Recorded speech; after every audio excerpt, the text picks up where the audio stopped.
হরে কৃষ্ণ। রাধে রাধে। শয়ন একাদশীর ব্রত মাহাত্ম্য কথা শ্রবণ করুন।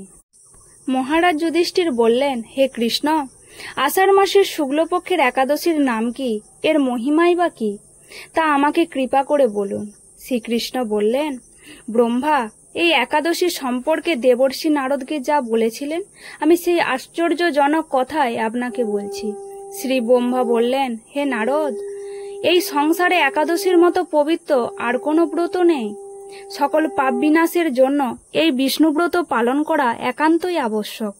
যে ব্যক্তি এই প্রকার পবিত্র পাপনাশক এবং সকল অধিষ্ঠ প্রদাতা একাদশী ব্রত না করে, তাকে নরকগামী হতে হয়।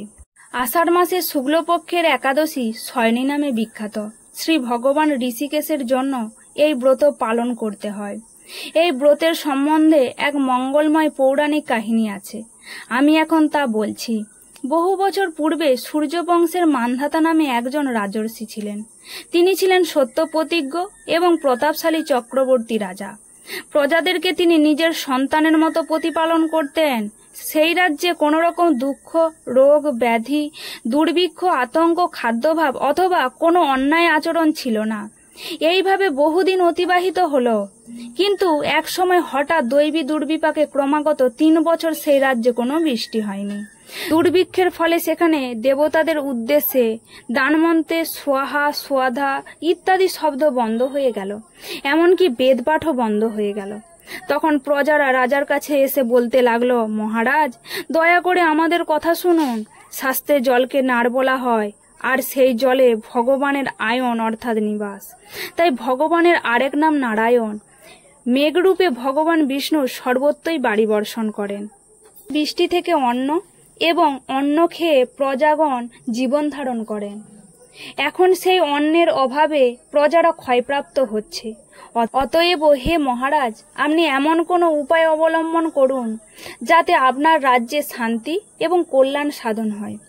রাজা মান্ধাতা বললেন, তোমরা ঠিকই বলেছ। অন্ন থেকে প্রজার উদ্ভব, অন্ন থেকেই প্রজার পালন।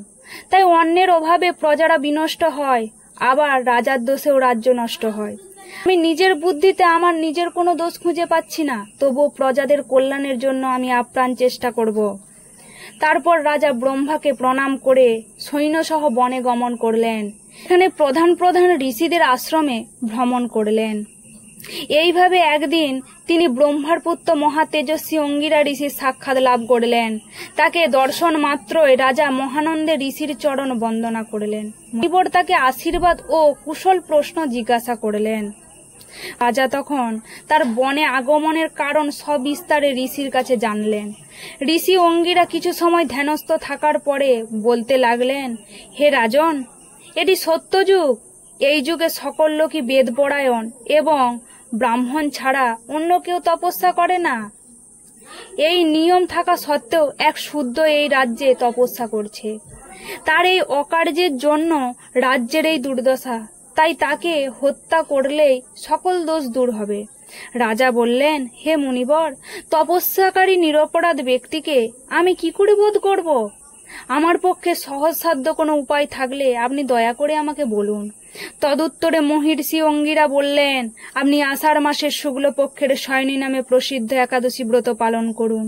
এই ব্রতের প্রভাবে নিশ্চয়ই আপনার রাজ্যে বৃষ্টি হবে। একাদশী সিদ্ধিদাত্রী এবং সর্ব উপদ্রব্য নাশকারিণী। হে রাজন, প্রজা ও পরিবার বর্গ সহ আপনি এই ব্রত পালন করুন। মুনিবরের কথা শুনে রাজা নিজের প্রাসাদে ফিরে এলেন। আষাঢ় মাস উপস্থিত হলে রাজ্যের সকল প্রজা রাজার সাথে এই একাদশী ব্রত অনুষ্ঠান করলেন। ব্রতের প্রভাবে প্রচুর বৃষ্টি হলো। কিছুদিনের মধ্যে অন্নভাবও দূর হলো। ভগবান ঋষিকেশের কৃপায় প্রজাগণ সুখী হলো। এই কারণে সুখ ও মুক্তি প্রদানকারী এই উত্তম ব্রত পালন করা সকলের অবশ্যই কর্তব্য। ভবিষ্যৎ পুরাণে যুধিষ্ঠির, শ্রীকৃষ্ণ তথা নারদ ব্রহ্মা সংবাদ রূপে একাদশীর এই মাহাত্ম্য বর্ণিত হয়েছে।